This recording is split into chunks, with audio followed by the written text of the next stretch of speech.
I'd love to share what I mean by rewiring your yoga practice. And I'm speaking to you as a practitioner or as a teacher, or one and the same, because if you're teaching physical asana, meditation, or some form of yoga, we all know as teachers we are students first.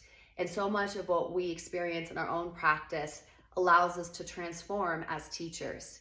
And students, you are our best teachers.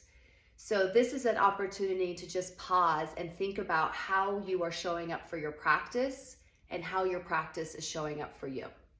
So rewiring your yoga practice is inspired by this beautiful book called Hardwired for Happiness, the ability to take scientific proven methods, neuroscience, to rewire the way your brain is triggered to respond to fear and shift through these micro practices, shift your brain to reach for happiness first.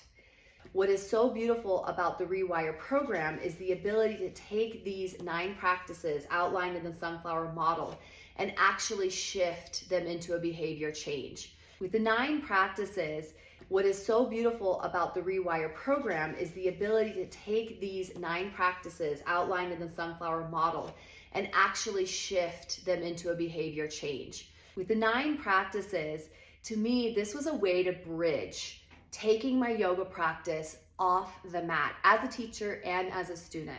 So number 1 is self-awareness. Number 2 is the ability to define your purpose. Knowing who you are and what you want in the world is one of the things that many of us struggle with the most, and it does create a lot of unhappiness and fear. So really identifying through self-awareness first, the doorway and the path to understanding your purpose and defining it. Embrace mindful living, connecting to the world around us, not just through our senses, but getting a sense of being able to see things through different perspective. Number 4, practicing gratitude, right? We talk about this a lot, and especially in the yoga community, around the holiday season, it's easy for us to want to talk about what we're grateful for and what we want to give thanks to. And even at the end of a lot of our practices, we are bringing in that sense of gratitude and thanking the practice, thanking each other, thanking ourselves for showing up. So being able to take this off the mat and into the world is greatly important. And you'll see how they continue to build and connect. One leads to the other. For number 5, it's all about mastering your emotions, right? Now, I don't think there's a lot of people who would go into a plank pose and say, this is the happiest I've ever been. But that is because our brain is immediately shifting to that fear space when we're in plank or challenging pose, that you learn how to get to happiness over time because it's a state of being. It's not an emotion. But what if you were in plank pose and immediately felt the happiness? What a shift, right? Number 6, fuel up with compassion. The ability to practice empathy is not necessarily something we're all born with. Some of us have a natural talent for empathy. Some of us have to learn how to harness that as a superpower. And some of us just need to have a discipline around understanding what it's like to walk around in someone else's shoes.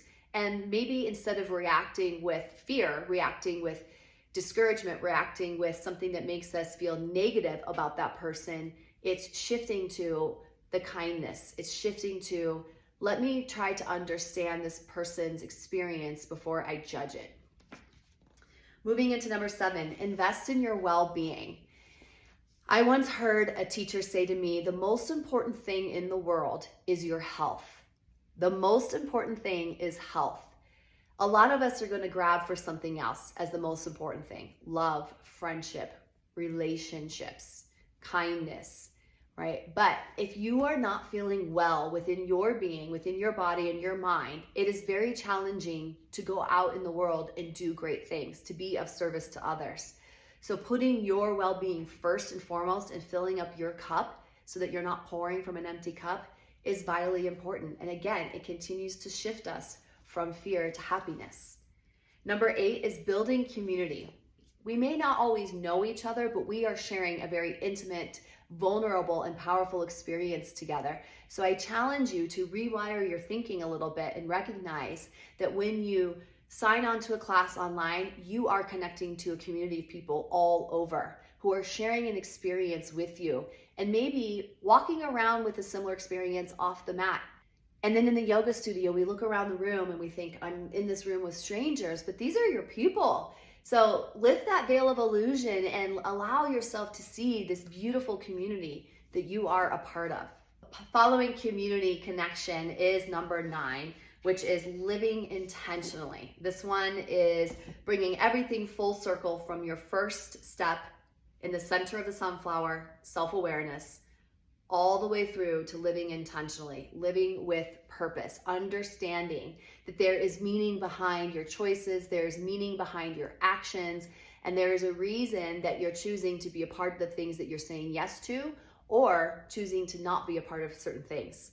So living with intention connects us to our 3rd chakra, Manipura, and it allows us to embody who we are, what our purpose is, and what matters to us most, right? What fills us up, what brings us joy, happiness, peace, health, success, abundance. I'm so excited for you to learn more about how to rewire your yoga practice on and off the mat through these 9 principles, taking a moment to step off the mat and step away from your physical yoga practice, the asana practice, which is only one of the 8 limbs of yoga. And give yourself a moment for mindfulness. Give yourself a moment to pause, because yoga is action and reflection, and we take action a lot when we're in the asana. But this is a good time to rewire and practice reflection. And through that reflection, you will learn these 5-minute micro practices rooted in science, in the art of science, to cultivate happiness in all things that you're doing.